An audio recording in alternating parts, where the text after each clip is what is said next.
about the offense from Arizona football spring scrimmage. Let's get to the defense right here. We got a lot to get to on this show, so buckle up. Let's get started here on Locked On Wildcats.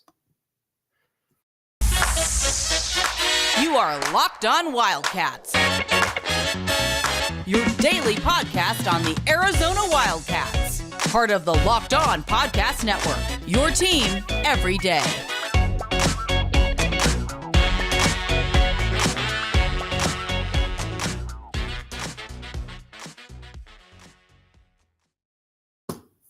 Thanks for keeping it locked on, Wildcats. I am your host, Mike Luke. All right, now we've got a lot to get to here. But let's talk about Arizona defense here. Now, we talked yesterday about the Arizona offense, and just to sum up, I believe that this should be a top 3 to 4 unit in the entire conference. It should be a very, very good unit. Now, some of the other aspects that are in play right now when it comes to Arizona football is the defense. All right. Now, if Arizona had a decent defense last year, probably win like 8 games. But Arizona didn't have a decent defense. This year, going in, all I need from the Arizona defense is to be 8th worst in the conference. That's it. Make that kind of movement. And I believe, first of all, let's just talk from a coaching perspective, and then we're going to get to on the field. I believe between Duane Akina being added there as the defensive backs coach, I believe that is a huge, huge aspect right there. But I do think that when it comes to Arizona, that the first thing is you got Johnny Nansen, you've got in his second year. Now, again, there's going to be, when you're a first-time signal caller, there's going to be some growing pains. I mean, I don't think that anybody should have thought otherwise right there. And not only was there going to be growing pains, that's just kind of the way it is. Anything in any job in life, you can get started, you can play, you can do what you need to do. But there's also, again, there's going to be some growing pains involved. And there certainly were some growing pains last year. I'm not really breaking any news right there. But you got Johnny Nansen in his second year there as the defensive backs coach, which is, as the defensive coordinator. That's a great thing. But bringing in the wise old owl that is Duane Akina. Duane Akina right here. And just so you remember, Duane Akina, you could make the case, is the best college defensive backs coach in college football history. If you want to talk about it from an acclaim perspective, if you want to talk about who he's coached, I mean, you just look across the board at the people that he's coached, and it is, again, to put it mildly, takes a back seat to absolutely nobody. And just look at his time here at the U of A. You look at it from D. Lou to Chris McAllister. I mean, you name it, he did some really, really good stuff here. And again, that's why he was wanted at Texas. That's why he was wanted at Stanford. Again, just a next level dude. Having him in there, even though he's a senior defensive analyst, he's there on the ground. He's able to watch things. That makes me feel a lot better because, again, I like Nansen's potential, but I think it's going to take a little bit of time. And having a guy like that right there is soothes my spirit there. So let's get started here, though. Why don't we talk about the defensive backs, and then we'll go in the reverse order right there, and we'll talk about the line. First, when it comes to the defensive backs, yes, you lost Christian Roland Wallace. And not only did you lose Christian Roland Wallace, you lost Jackson Turner as well. Both those guys for the transfer portal. One guy went to SC, and the other guy went to UNLV. And so that's that is what it is. Now when it comes to that, where is the rest of this team then? Ephesians Brysock at that cornerback spot. Where are we? I think that this is an NFL player right here. Not only do I think he's an NFL player, I think that he's he could be the best NFL prospect on the defense because he's huge. He's about 6'2", and he moves differently than guys who are 6'2". Give you an example. Love Tacario Davis's potential, but he moves like a bigger dude. When you look at Ephesians Brysock, This is a guy that moves like a defensive back. That's what I think is very, very intriguing about him, is how he moves right there. He's definitely got one of those cornerback spots locked up. And hold on just a second. And not only does he have one of those cornerback spots locked up, right next to him, then I think you're looking at a Charles Yates Jr. This is another example of how this coaching staff can recruit players, and not only recruit players, but get guys that are under the radar that the average coach, the average staff isn't looking at. And that is definitely what they've been able to do with Charles Yates. Now, to remind you, Charles Yates came in to the U of A at a Pierce Community College. Now, I've actually been to Pierce Community College games. I had some buddies on the team. And not only were they, it just wasn't a good team. Now, again, you had a couple good players, but it wasn't a very good team. And so a lot of guys got lost in translation. Yates was a guy that Arizona found. He played both sides of the ball. And not only did he play both sides of the ball, he played both sides of the ball very, very effectively. And I think that's something that is incredibly intriguing if you're the University of Arizona. I think both those guys are locked in at those two cornerback spots. I think that, again, both of them have been very, very good finds for the U of A. Then at that safety spot right there, it becomes interesting. Genesis Smith. Absolutely love Genesis Smith. Genesis Smith is, how do I put this? Genesis Smith is a guy who, if he's not starting day one, should be starting day one because or it should be starting at some point in the year because he's just different. He's bigger, he's physical, and he hits. And that's what you love to see right there, is the bigger, the physicality, and the hitting perspective right there. And he's, again, he might get some penalties for sure. I could totally see that. But there's a lot to like about him, and that was a great steal by the U of A. Getting him out of Chandler, getting him in that spot, that was some really, really good stuff. Now, looking at some of the other positions right there, some of the other safeties, you've got a guy now in Gunnar Maldonado who I did not like. I'll be honest with you. Anybody that watched knows I did not like last year until the end of the season, and then he basically said, Mike Luke, shut up. He was good. He was around the ball. He was able to make plays. You got to hope that he can take that next step as well. Then you got Isaiah Taylor back there at one of those safety spots. Big-time kid as well. Jason Taylor's kid. There's a lot to like with those two dudes. Then you get DJ Warnell back. I look at this team, though, and I think at that secondary spot that this is a pretty good. This isn't a bad unit from a talent perspective. Stooks will probably be your nickel. It's just a guess. And you got some other guys in there as well. Dalton Johnson maybe hopping in there from time to time. But again, you got some pretty good talent right there. Now, speaking of good talent, we got to talk about the linebackers, because the linebackers are the most talented unit on the defense, in my opinion, and it's by a pretty good margin. Now, the first guy we're going to talk about is the biggest name in the room, Mr. Justin Flo. Justin Flo right there. Justin Flo right there is a guy who is, let's be honest here. He is he just looks different. He physically looks different. He is a guy who is, basically at this stage in the game, I think it's fair to say that he is he should be a great player here for the U of A. And not only should he be a great player right here, he should be the player who is, Greg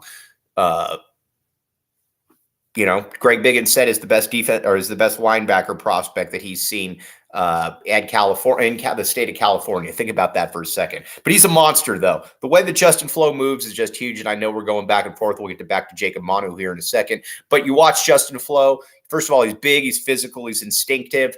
You might get a couple of roughing the passer penalties from time to time, but definitely a guy that overall is a very, very good player.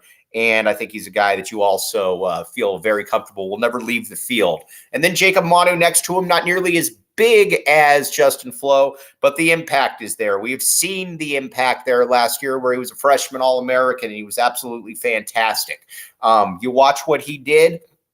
He's instinctive.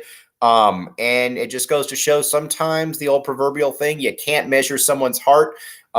Jacob Manu will not come off the field. So you got those two guys right there. Then you got Leviticus Sua coming in the next level. It'll be interesting to see what happens with Sua because, again, he is a late enrollee. And by late, I mean on time, just with the way that things are these days. So he might take a little bit of time to be able to get up to speed, but he's going to be good.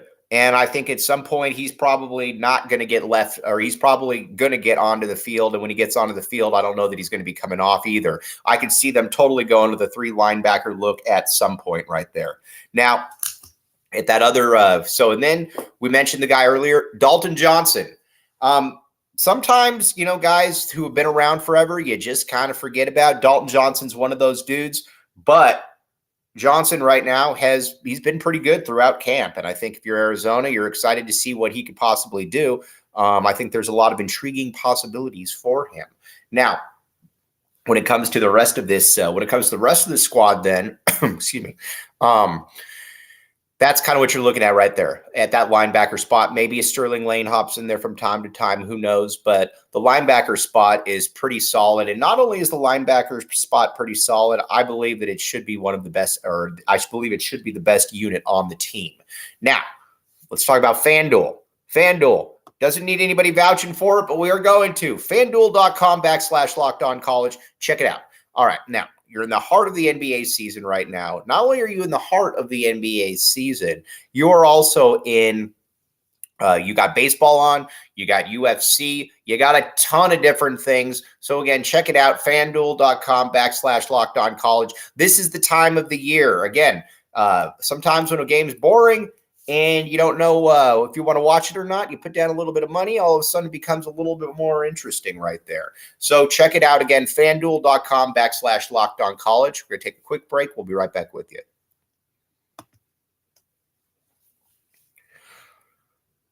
Thanks for keeping it locked on, Wildcats. I am your host, Mike Luke. All right, now, defensive line. Probably the unit with the most question marks going into the spring. And there were some names that emerged, obviously still question marks, though. A guy that really has emerged is Tyler Manoa. Ex-4-star kid, big lineman right there. He flashed all throughout spring and in the spring game as well. It would not surprise me in the least if he is a starter. And not only should he be a starter, I believe, but he's also, maybe he's got a little bit of that Hunter Echols thing. You know what? You're a little bit overlooked at a previous school, but you were a highly rated guy for a reason. You come in and you play pretty well. There's a lot to like about Tyler Manoa, and I'm excited to see what he can do. Then you didn't hear his name mentioned a ton, but Deuce Davis, he's got to be the best pass rusher on the team. He's got to be a guy that gets you 7 or 8 sacks. And if he does that, then you're in pretty good shape if you're Arizona. I know the Arizona coaching staff would love to see that right there because, again, he's got that type of ability to him. He's just a pretty darn good football player right there. I do wonder if we're at the stage, though, where people do say that, is he big enough? I think he's about 235 pounds. I think he's good. I think he's pretty much at that stage where he's good to go. And then, you want him to keep getting bigger, but they've done a pretty good job with him this offseason. Then you got Jacob Kungaika, you got Taitai Uiagalelei. Both those guys solid, should be even better with a year plus in the system and playing time as well. So you got that. Now, then big Bill Norton. Again, Bill Norton, one of the largest people that I have ever seen. I have no clue what to expect. That was funny when he tried to return a punt in the spring game and totally whiffed it, but that's all good. That's not what he's here for. You just need him to be able to take up the pile. If you can take up the pile, then you're in some pretty good spots right there.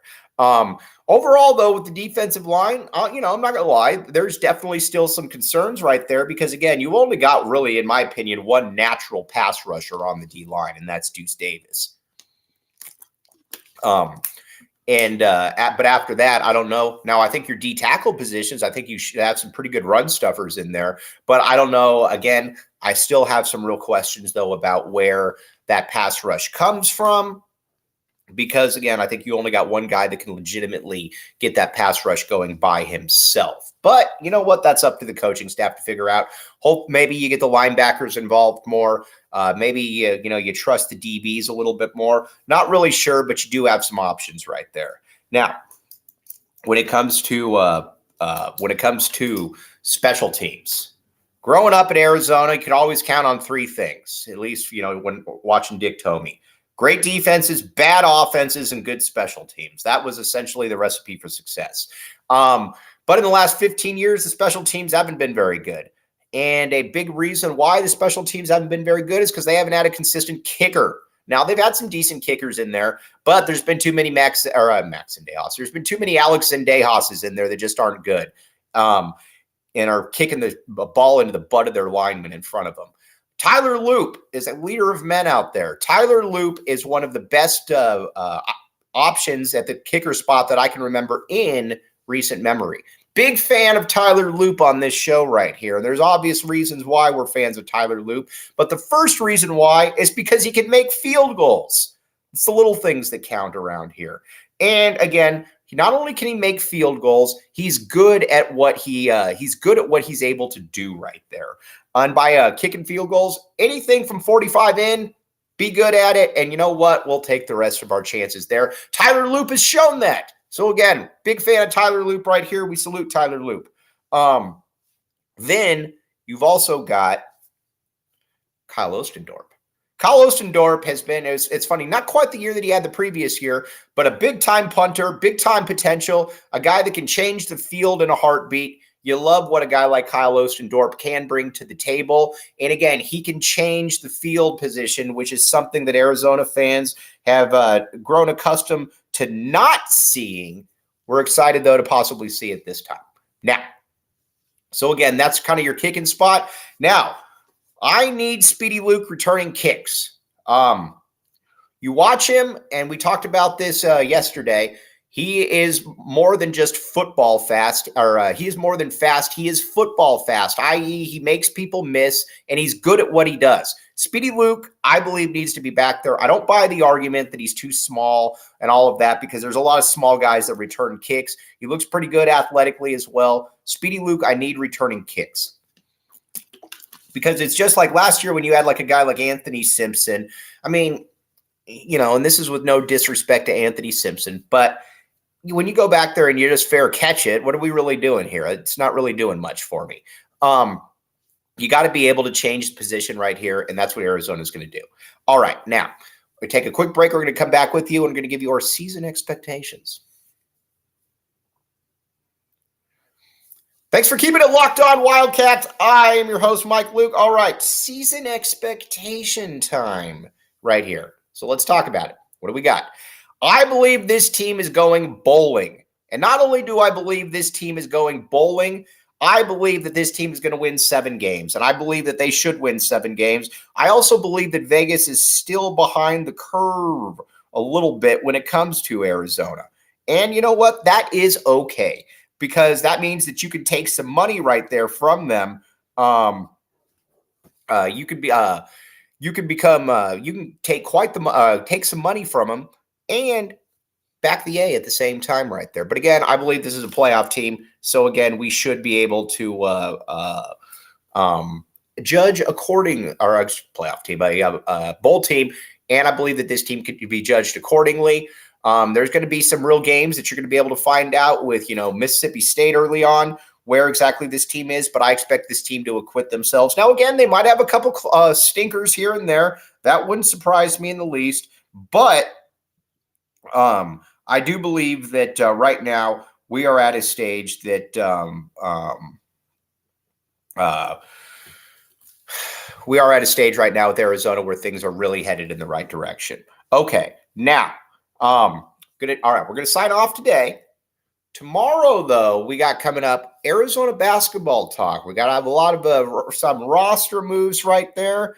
And not only do we have some roster moves, we've got some more stuff to talk about where Arizona basketball is probably going to be making some nice moves here. But everybody out there, you have a great rest of your Tuesday. You have been listening to Locked On